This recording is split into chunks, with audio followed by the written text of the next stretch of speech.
Bonjour à tous et bienvenue sur Crypto Flash, la chaîne de l'actualité crypto. Aujourd'hui, nous allons parler de Donald Trump et du revers en fait juridique qu'il vient avoir aux États-Unis qui est en train d'impacter les crypto-monnaies. Une bonne nouvelle en fait pour les crypto-monnaies. On va aussi parler de plein d'autres actualités, du vice-président américain qui parle du BTC, du Pakistan qui se met à acheter du Bitcoin, de Circle qui freeze plus de 50 millions de dollars d'USDC qui bloquent des USDC. On va parler d'une nouvelle blockchain qui est en train de se lancer et de plein d'autres choses. Tous les jours, le meilleur de l'actualité crypto. N'hésitez pas à vous abonner, activer la cloche pour ne rien rater. Commençons avec le cours des crypto-monnaies. Un BTC en baisse, moins 1%, 107 000 dollars. On est toujours à des niveaux très élevés. Un Ether à 2600 dollars, moins 0,6%. Et je commence tout de suite avec les news. Juste avant, il y a le giveaway, je vous rappelle, pour Bitvavo. Il y a 150 € à gagner sur cet exchange partenaire de la chaîne. 150 € en Ether, en fait, qui va vous être versé sur votre compte. Si vous faites partie des gagnants, conditions, s'inscrire avec le lien dans la description et réaliser un trade. C'est que pour les abonnés de ma chaîne. Donc vraiment, c'est que pour ceux qui participent avec le lien. Je rappelle Bitvavo, des frais très faibles, une très grande sélection de crypto-monnaies et plein de fonctionnalités, du stacking et plein d'autres choses. Alors, parlons maintenant d'Elon Musk. Elon Musk fait ses adieux au Doge, le Department of Government Efficiency. C'est bon, il quitte le Doge. C'était prévu qu'il allait arriver à une certaine période, autour de juin, il allait partir. Donc c'est bon, c'est ce qui était attendu.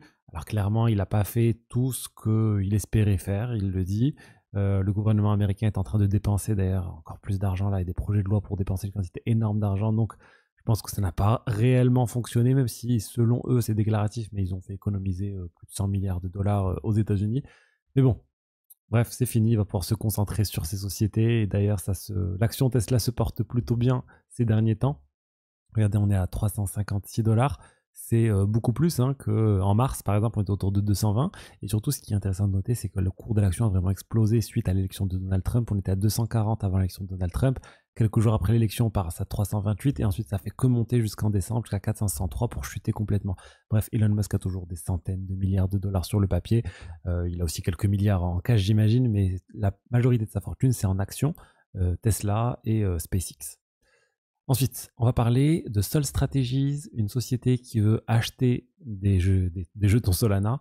Ils avaient déjà annoncé avoir levé 500 millions de dollars pour acheter des tokens Sol, mais à regarder plus en détail, en fait, ils ont annoncé uniquement l'achat de 50 millions de dollars en jetons Sol, plutôt uniquement 20 millions de dollars en jetons Sol. Donc, je ne sais pas s'ils ont vraiment levé les 500 millions de dollars ou juste une partie. Et là, ce document, il nous dit, enfin, ce prospectus auprès de la SEC, je pense, ils disent la SEC canadienne, parce que c'est une société canadienne, ils disent qu'ils ont l'autorisation de lever maintenant jusqu'à 1 milliard de dollars. Mais attention, ils n'ont pas levé 1 milliard de dollars, mais ils peuvent le faire. Il faut toujours faire la distinction entre ce qui est réellement levé, l'autorisation qu'ils ont de lever, et une fois qu'ils ont vraiment acheté. La vraie news, c'est quand on apprend qu'ils ont acheté, parce que là, c'est vraiment fait. Et les annonces, ça reste des annonces tant que les investisseurs n'ont pas mis l'argent pour acheter les jetons. Mais Solana, c'est vraiment assez fort aussi ce qu'ils essayent de faire. Vraiment la même stratégie que pour le BTC et l'Ether, qu'on est en train de voir avec plein de sociétés qui font la même chose. BTC, bien sûr, leader. On a l'Ether et Solana aussi, avec des sociétés qui ont des stratégies similaires avec ces deux jetons. Ensuite, on va parler du vice-président américain qui vient de faire il a donné une sorte de conférence à Bitcoin 2025. Vous savez, il y a un an, Trump avait donné pareil un discours lors de Bitcoin 2024. Là, il vient de donner tout un discours et ce qu'il faut retenir, c'est que les États-Unis, l'administration de Trump est toujours pro-crypto et il dit que selon lui, le Bitcoin devrait être un actif stratégiquement important pour les États-Unis au cours de la prochaine décennie. Pour moi, ça confirme cette notion de réserve crypto et de réserve Bitcoin particulièrement. J.D. Vance, on savait qu'il possédait des bitcoins, il y avait des choses qui avaient des éléments qu'il a dû déclarer, et on sait du coup qu'il a possédé du BTC. Et là, on voit clairement l'administration Trump est clairement pro-crypto. Mais il y a une news qui vient de tomber, qui est vraiment un revers pour Donald Trump. C'est en fait la décision d'un tribunal américain de bloquer les droits de douane mis en place par Donald Trump. Vous vous rappelez cette journée où il a annoncé des droits de douane pour quasiment l'ensemble des pays? Eh ben, il y a une décision de justice qui vient dire que non, il n'avait pas le droit de faire ça, que c'était le Congrès qui doit décider de ce type de choses, c'était pas au président d'utiliser une loi d'urgence économique pour justifier tout ça alors qu'il n'y avait pas vraiment d'urgence. Le gouvernement va faire appel, ça a été annoncé, et on se rappelle les droits de douane contre la Chine, contre le Canada, etc. Alors ça ne veut pas dire qu'ils ne peuvent pas trouver d'autres solutions pour mettre en place les droits de douane, mais je pense qu'il faut que ça soit plus ciblé. Et de toute façon, Tout ça, c'était une stratégie pour négocier un certain nombre d'accords avec des pays. Les discussions ont déjà commencé, certains accords ont déjà été signés. Donc je pense qu'au final, il va trouver une porte de sortie, Donald Trump. Ils vont essayer de faire traîner tout ça et très longtemps. Et je pense que c'est une bonne nouvelle, hein, pour les cryptos. Parce que s'il y a vraiment plus de droits de douane, c'est un élément vraiment qui avait fortement inquiété le marché. La suppression des droits de douane, si c'est avéré, c'est vraiment une très très bonne chose pour les cryptos et ça va venir apporter plus de certitude au marché et moins d'inquiétude. Mais bon, tant que c'est pas fini, tant qu'il y a cet appel, tant qu'il y a tout ça, il va rester cette zone de flou. Et du coup, tant qu'il n'y a pas la confirmation finale, je pense que ça va pas permettre aux cryptos d'avoir une journée à plus, je sais pas, plus 50% d'un coup. Mais imaginez la décision qui arriverait rapidement de la Cour suprême de justice américaine qui dit que les droits de douane sont interdits. Je pense que ça serait vraiment une excellente nouvelle pour les actifs à risque et les cryptos et l'économie américaine, je pense aussi, à court terme. Ensuite, lors de Bitcoin 2025, la conférence dont je vous ai parlé, il y a aussi eu le Pakistan qui a annoncé vouloir construire une réserve de Bitcoin. Donc un autre pays, ils ont clairement dit qu'ils ont été inspirés par les États-Unis et je pense que c'est quelque chose qui va se reproduire. Il y a plein d'autres pays qui vont faire la même chose, qui vont annoncer des réserves de BTC. Ça ne fait que commencer. Les États-Unis n'ont même pas encore officiellement annoncé la leur, enfin n'ont pas lancé la leur, mais ça devrait se faire prochainement. Ensuite, on va parler d'une nouvelle blockchain, une nouvelle blockchain lancée par Polygon. Vous allez me dire, est-ce que Polygon n'a pas suffisamment lancé de blockchain? Ils ont lancé la Polygon POS Chain, ils ont lancé leur ZKVM, ils ont lancé ils essayent en tout cas de lancer plein de choses. Il y a des blockchains aussi qui sont lancées sur Polygon, mais qui sont allées au final sur leur propre blockchain, qui ont été lancées au cœur de Polygon, mais ensuite, comme Avail, hein, c'est des blockchains qui faisaient partie de Polygon, mais au final, c'est un projet à part entière.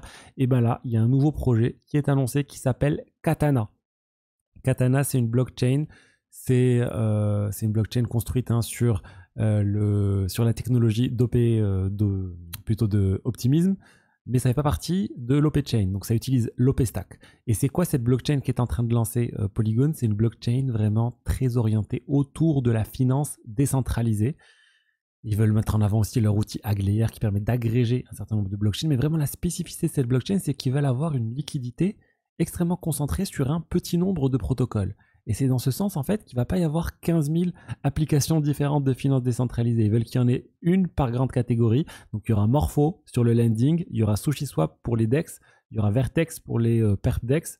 Ils vont se concentrer vraiment, je ne sais pas comment ça va se traduire d'un point de vue pour déployer des contrats. Est-ce que les autres chaînes blockchain n'auront pas le droit de déployer de contrats? Je ne sais pas. Donc là, ça va créer un élément un peu de centralisation.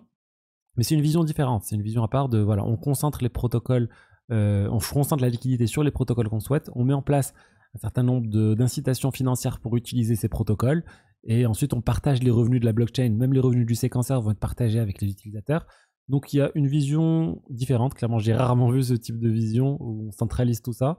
Mais ils veulent mettre en avant, comme je l'ai dit, la DeFi, revenir un peu sur le devant de la scène. Polygon, c'est un peu mourant ces derniers temps. On va voir si cette blockchain va réussir à changer tout ça. Katana, du coup, ça arrive en juin pour le grand public, mais là, il y a déjà une partie de pré-dépôt. Vous pouvez aller sur katana.network et réaliser déjà des dépôts pour gagner un certain nombre de points ou de NFT. J'ai pas tout compris sur ce qu'ils voulaient donner, mais il y aura aussi leur propre token, le token CAT. Donc voilà, c'est encore une fois, il y a toujours des nouveaux projets qui se lancent. Polygon, ils ont besoin de nouveautés. Je pense que c'est ce qu'ils sont en train de faire. Ils sont en train d'essayer de tenter des nouvelles choses. Et il y aura surtout un nouveau token, comme je vous l'ai dit. Ensuite, vraiment, news auquel je ne m'y attendais pas aussi, c'est Bybit qui vient d'avoir la licence MiCA. Ça a été donné par l'autorité autrichienne. Bybit, on rappelle, ils étaient sur liste noire, en France notamment, près de l'AMF.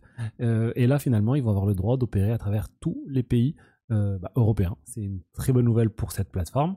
Et pour les utilisateurs aussi, il y a beaucoup de personnes qui étaient sur Bybit et qui ont dû sortir de Bybit tout simplement. Le Bybit a bloqué les utilisateurs français notamment. Et là, ils vont revenir, j'imagine, au cours des prochains mois en France et dans le reste de l'Union européenne. Et ensuite, il y a eu un deal qui a fait exploser, ensuite chuter un peu le cours du token TON, du Open Network, le token associé à Telegram. C'est Pavel Durov, donc le patron de Telegram, qui a annoncé que XAI, donc la société d'Elon Musk spécialisée dans l'intelligence artificielle, avait fait un deal avec Telegram pour intégrer Grok, donc l'IA d'XAI, dans l'application Telegram, et que Telegram allait toucher 300 millions de dollars en cash et en action dans la société XAI. Et en fait, Elon Musk a dit non, le deal n'a pas été signé. Pavel Durov vient de dire aussi que oui, le deal n'a pas été signé, mais il y a eu un accord de principe. Donc bon, je sais pas à quoi joue Elon Musk, à quoi joue Pavel Durov. C'est bizarre quand même de payer 300 millions de dollars pour juste intégrer l'IA dans Telegram. Moi, j'aurais plus vu l'inverse. Ça devrait être Telegram qui devrait payer Xayah pour avoir droit d'utiliser son IA. En fait, c'est pas du tout ça. Et c'est assez étrange. Est-ce que ça va être la nouvelle manière pour les projets IA d'acquérir des utilisateurs, de payer pour intégrer leur IA dans un logiciel, un peu comme Google a longtemps payé Firefox pour être le navigateur par défaut, ou comment Google paye aussi Apple pour être le navigateur par défaut sur Safari. Est-ce qu'on va avoir la même chose avec des IA pour être intégrés automatiquement sur les navigateurs, etc. Peut-être que c'est un nouveau business model pour certains navigateurs aussi qui pourraient intégrer ça nativement. Voilà ce que je voulais vous dire aujourd'hui sur les diverses actualités crypto. J'espère que le contenu vous a plu. Si c'est le cas, n'hésitez pas à liker, commenter, vous abonner. Je vous dis à demain pour la suite. Allez, au revoir, ciao, ciao.